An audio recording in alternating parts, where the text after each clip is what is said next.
Bonjour. Donc, je vous propose de voir les particularités au niveau ORL et au niveau des dents chez les enfants. En fait, la conformation de la trompe de Stache chez l'enfant, qui est un petit peu plus verticalisée que chez l'adulte, ne permet pas une équilibration des tympans facile, notamment par la déglutition et la béance tubaire volontaire, qui sont souvent inefficaces. En plus, la béance tubaire volontaire est difficile à pratiquer, donc chez les enfants, c'est pas adapté.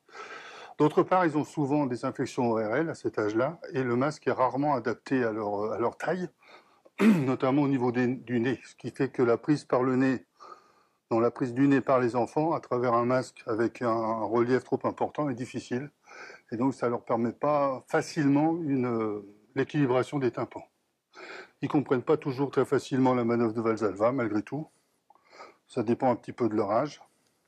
Ce qui fait que l'encadrement a, de mon point de vue, un rôle important, préventif, en cherchant à trouver des masques le plus adaptés possible, de façon que l'enfant puisse prendre facilement son nez, le saisir, insister pour qu'ils ne plongent pas s'ils sont enrhumés, ce qui leur arrive quand même assez souvent, et faire attention aux variations de profondeur, à la rapidité de descente et à la rapidité de remontée.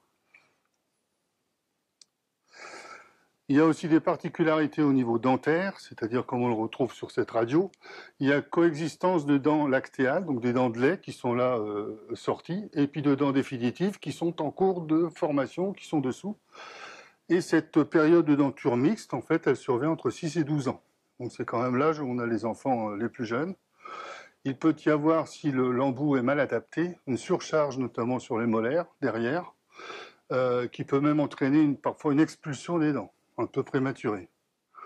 C'est aussi l'âge où il y a un établissement de l'occlusion dentaire, c'est-à-dire que où la mâchoire inférieure et supérieure se ferment correctement. Et si on perturbe cette occlusion dentaire avec un embout mal adapté, ça risque de poser des problèmes. Et souvent d'ailleurs, le tuba, qui n'est pas toujours adapté, c'est pareil, va entraîner un petit peu une perturbation de cette occlusion dentaire. Donc, c'est pas la peine d'insister sur le tuba si c'est pas nécessaire. Et d'ailleurs, ils n'aiment pas toujours nager avec le tuba.